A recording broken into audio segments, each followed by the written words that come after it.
After getting drunk. After getting drunk, I cornered my childhood friend against a wall and kissed him. Someone uploaded the video to our neighborhood Facebook group. I went to him to discuss damage control. Instead, he posted, "If you keep spreading rumors, my wife is going to get angry." Wait. What? There are exactly 1,247 people in the Pinewood Meadows community Facebook group. I know because I just watched all of them see me make out with Asher Lane. The video is 3 minutes long. Crystal clear.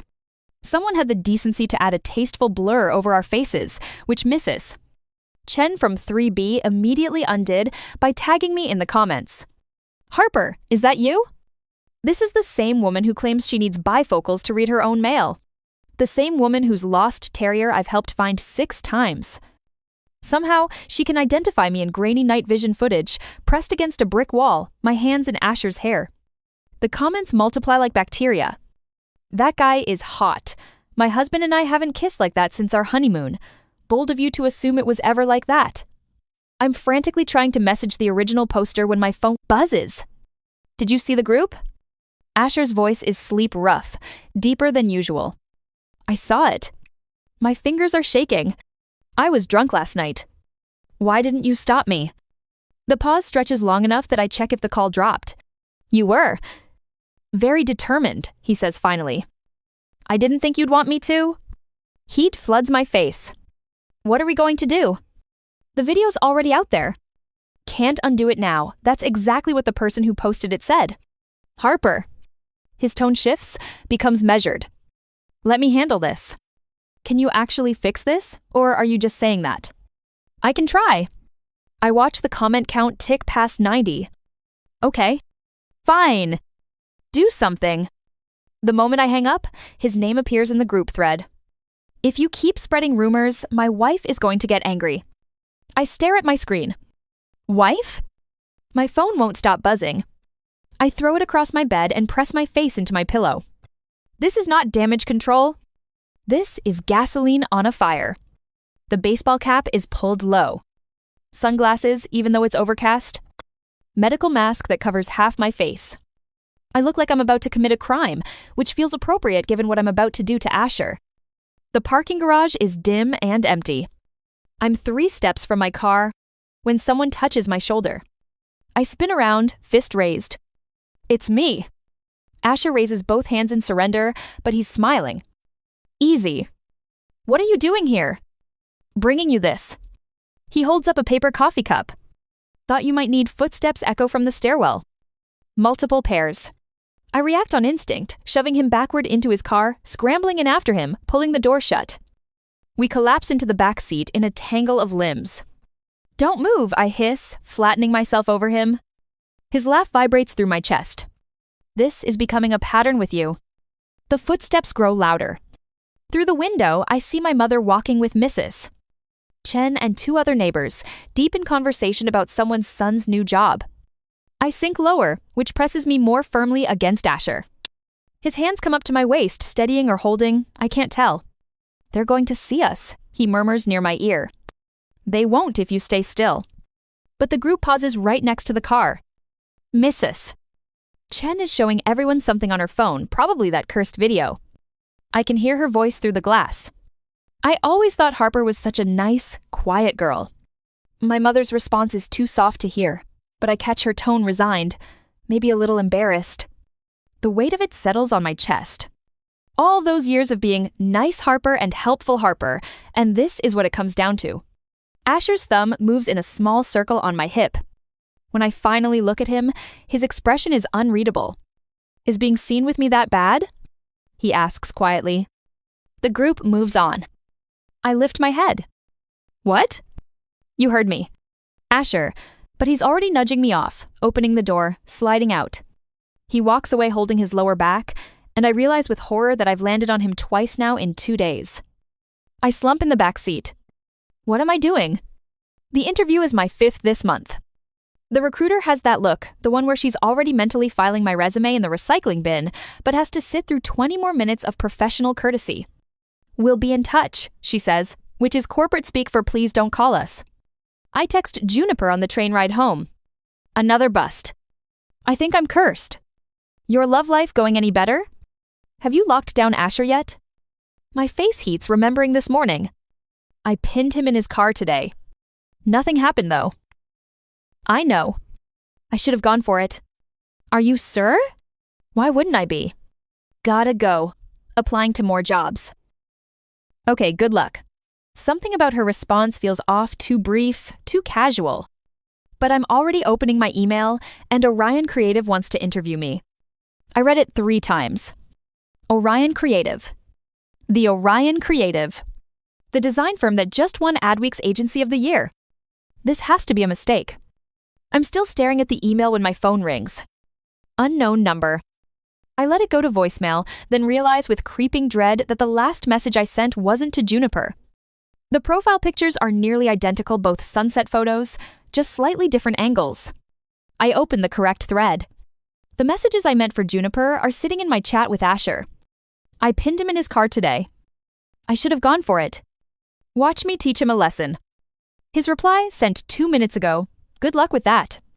I screenshot everything and send it to Juniper. Social Death Part 2. Harper, oh my god, how did you pin him? Tell me everything. How do I show my face now? You don't. Come stay with me until this blows over. Deal. I text my mom that I'm staying at Juniper's. She responds with a video from the neighborhood group. Harper, everyone's saying this is you. Is it? 3 rapid denials. I am a champion of denials. That makes sense. My Harper could never land someone like Asher anyway. The coffee I'm drinking suddenly tastes bitter. She's right, though. Asher has always been the golden child valedictorian, full scholarship, perfect manners, family money. Meanwhile, I scraped into state school and can't even land an entry-level design job. My phone dings. The Orion Creative interview is real. Tomorrow at 10 a.m. Maybe things are finally looking up. Most embarrassing thing you've ever done go. Juniper and I are 3 beers deep at our favorite Korean BBQ place, playing Truth or Dare because we're 23 and apparently still in college. This morning, I admit. Pinning Asher in his car. Actually, no getting drunk and forcing myself on him. She laughs so hard, she nearly falls off her chair. But that gave us the video. That beautiful, beautiful video. Your turn. Truth or Dare? Dare. Her eyes light up. Call Asher. Make him come pay our bill. Absolutely not. You lost fair and square. She's already pulling out her phone. Unless you want me to call him? Wait, but she's right. Those are the rules. Fine. Fine.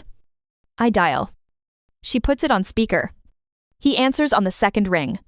Harper? Hey, Juniper and I are out getting food, and I forgot my wallet. Could you send me the address? He hangs up before I can finish. See? Juniper grins. He's so into you. He's just being nice. We've known each other forever. Harper, childhood friends don't drop everything to pay for spontaneous BBQ. That's boyfriend behavior. The thought sends something fluttering in my chest that I immediately suppress with another drink. Asher arrives in 15 minutes. Juniper waves him over like she's greeting an old friend. Asher, join us. I push a beer toward him. Sit. Drink. He glances at me, something unreadable in his expression, but he sits. Takes the beer. You two celebrating something? Harper got an interview at Orion Creative, Juniper announces. His eyebrows rise. Orion? Don't sound so surprised, I mutter. I'm not. You're talented. He says it matter-of-factly, like it's obvious, and something warm unfurls in my chest. We drink. Somewhere around beer 5, Juniper pulls out her phone to record, and I'm too drunk to care. Another round. I call out. Asher reaches for his wallet. Actually, I should get her home. Not yet.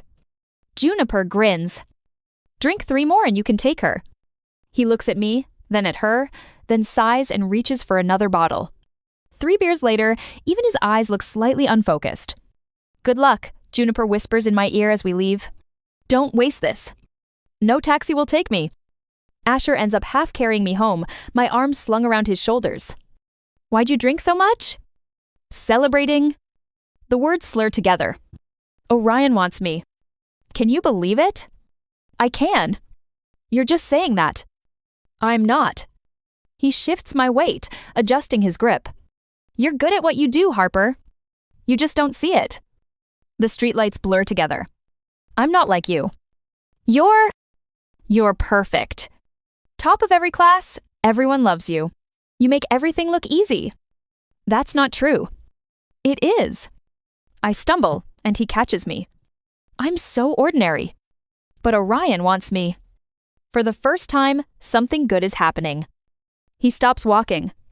When I look up, his expression is soft in a way that makes my chest ache. You're not ordinary. Asher, you're not. He brushes hair from my face. You think I don't notice? Is less than #0. 4# is greater than how you help everyone. How you remember things. Mrs. Chen's dog, the kid from 5C who needed tutoring, that time you spent your whole weekend helping organize the building's food drive. That's just being decent. It's more than that. His thumb traces my cheekbone. You make people feel seen. That's rare. I want to ask what he means, want to ask if he feels seen, but the words tangle on my tongue. Do you? I hiccup. Do you like me? He goes very still. Harper, but the world is spinning and everything goes dark. I wake up in my own bed with a splitting headache and a vague sense of doom. Asher is sitting at my kitchen table with coffee and breakfast. What are you doing here? Your mom let me in. She's at work. Did I? I sink into the chair across from him. Did I do something weird last night? He takes a long sip of coffee. Define weird. Asher, you asked me a question? What question? You don't remember? If I remembered, I wouldn't be asking.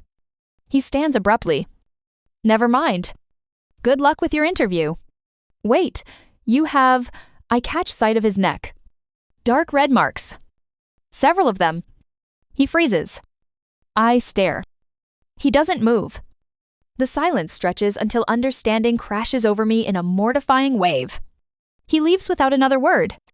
The Orion Creative building is glass and steel, all clean lines and expensive art. The other candidates look like they stepped out of a magazine designer bags. Perfect hair, confident smiles. I'm wearing my best interview outfit, which suddenly feels shabby in comparison. They call my name. I follow the recruiter into a conference room where 5 people sit behind a long table, backlit by massive windows. Close the blinds. The voice is cool, familiar. The light dims. And there, center seat, is Asher. I blink. He's in a sharp suit, tie perfectly knotted, looking every inch the executive I didn't know he was. Miss Reed. He glances at my resume. If your supervisor had a cold and asked you to pick up medicine, would you? Yes.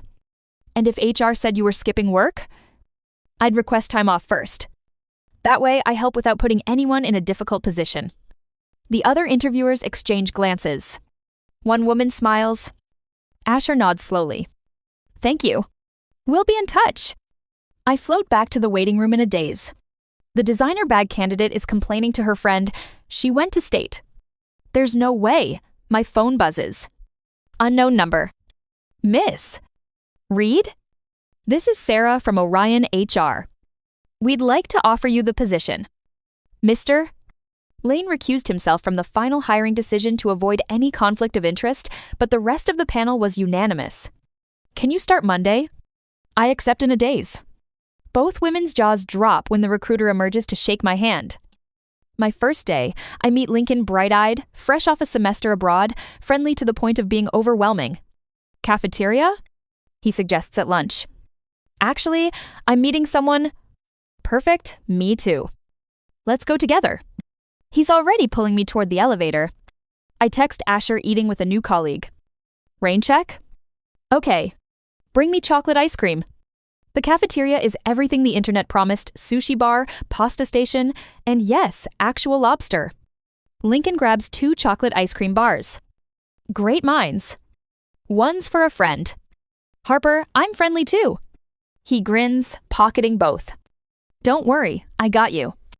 Before I can explain, I spot Asher crossing the cafeteria in his suit, hair slightly mussed from running his hands through it. See that guy? Lincoln nudges me. You should go say hi. Networking? I should just give him ice cream. Perfect. Initiative. I jog up to Asher, holding out the ice cream bar. He takes it, peels back the wrapper, takes a bite. Want some? I just had lobster. My stomach can't handle dairy right now. He glances past me at Lincoln. New colleague? Yeah. He's friendly. If you need to rest at lunch, use my office. He pauses. I put snacks in your desk drawer. Our desk drawer? Your desk. With your colleague. Lincoln is waving enthusiastically when I return, both ice creams somehow already gone. My desk has been transformed into a convenience store, chips, granola bars, chocolate, nuts. The good stuff. I share with nearby coworkers. Several saw Asher deliver them at lunch. Suddenly, everyone's much friendlier. At 5, Lincoln packs up and leaves. I stay, hunched over my laptop, working on tomorrow's coffee pitch. You won't find the answer staring at a screen. Asher appears at my elbow with his jacket over one arm.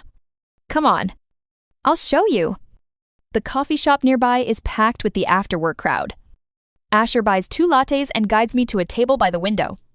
What do you see? I watch people scroll on phones, type on laptops, meet friends. Everyone's tired. They need the caffeine. Look closer.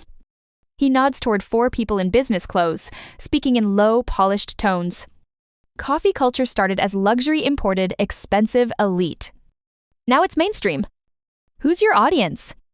It clicks. The new campaign is for affordable coffee. We need to make it feel accessible but still special. Now you're thinking? He leans back. You're welcome, by the way. For what? My consulting services. He's smiling. That's twice you owe me dinner now. His face is close, voice low, and something about the way he's looking at me makes my pulse trip. Are you flirting with me? His smile widens. Is it working? Is less than #0. 4# is greater than Fillmore Coffee own the little moments. My supervisor Lisa actually claps. Harper, this is excellent. Strong concept, clean execution. She pairs me with Lincoln for the next project, a cake company rebrand.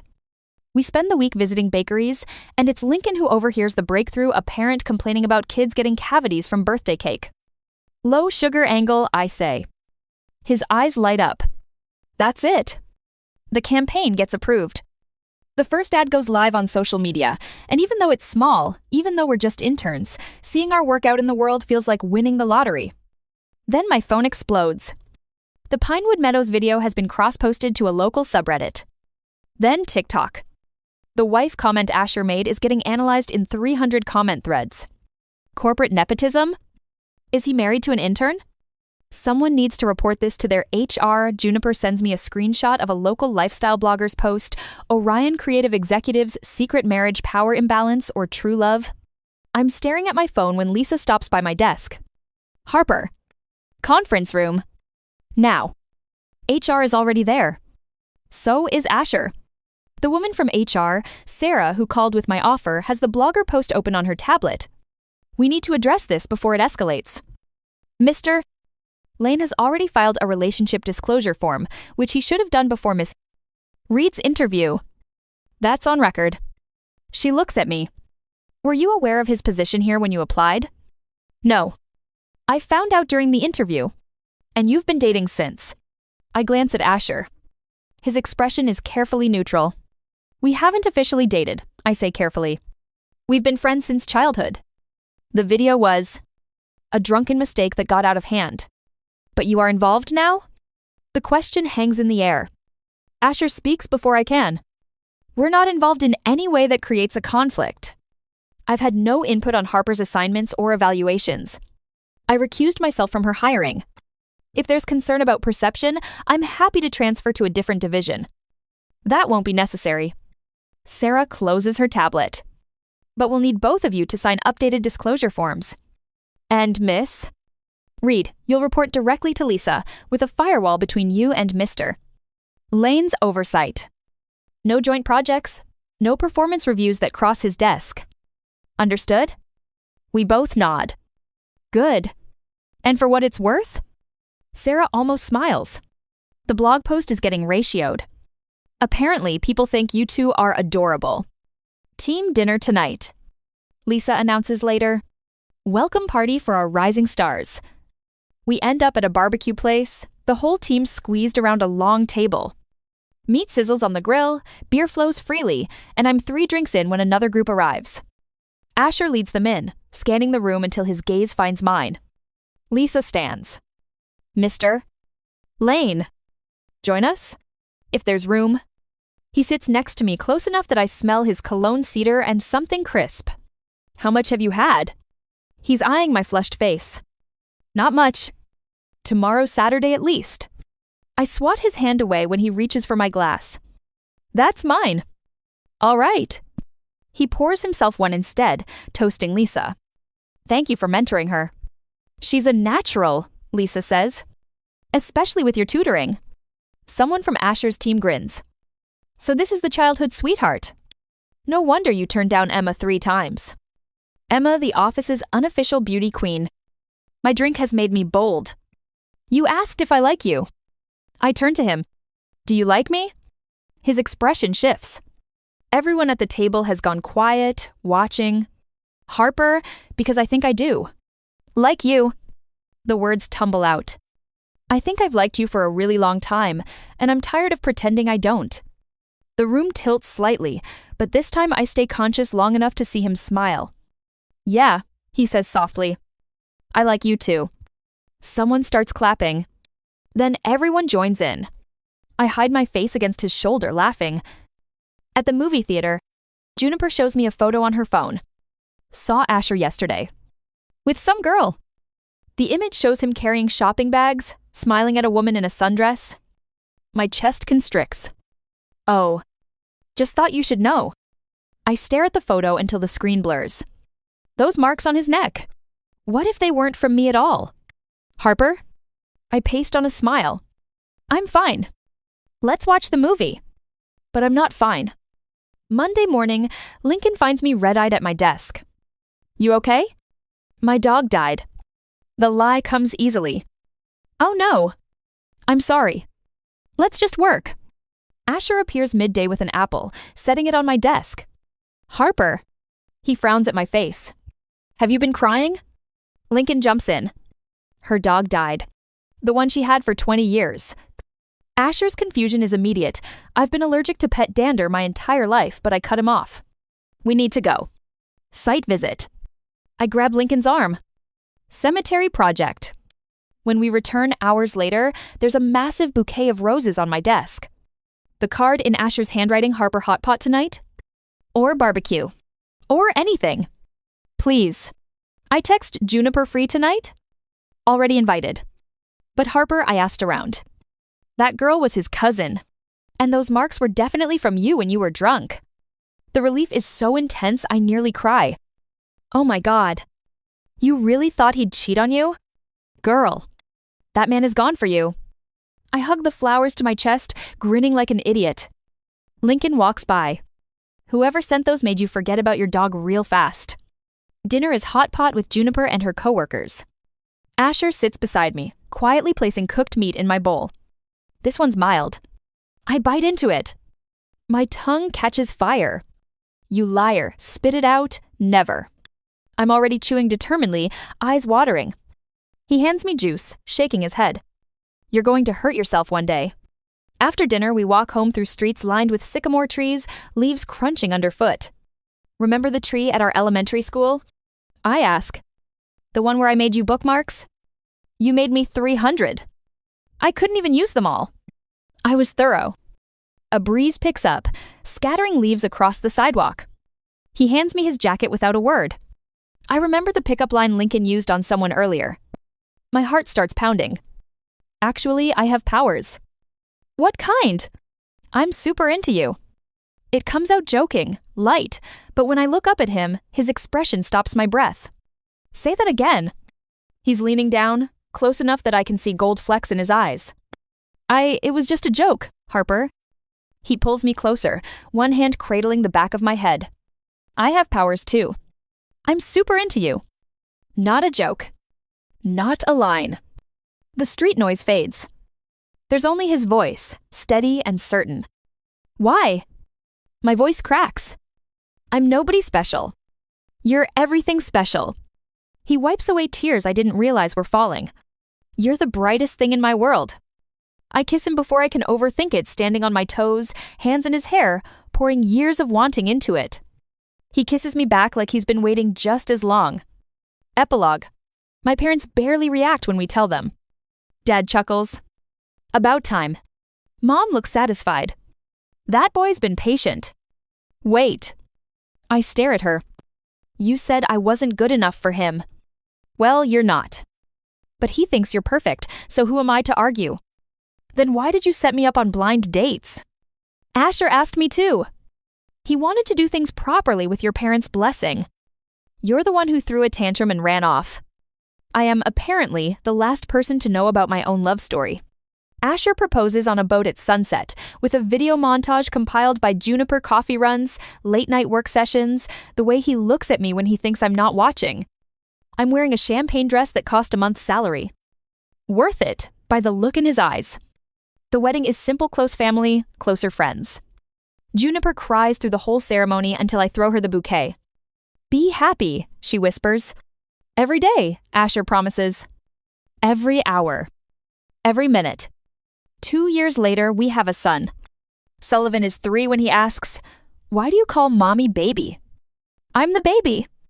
Because Mommy's my baby too. Who do you like more? Mommy. Sullivan considers this. Okay. Then we both love Mommy together. A street interviewer stops us one Saturday. If you could do it all again next life, would you still choose each other? Asher doesn't hesitate. Yes. I kiss his cheek, Sullivan giggling between us. Next life and every life after. Always yes. The end.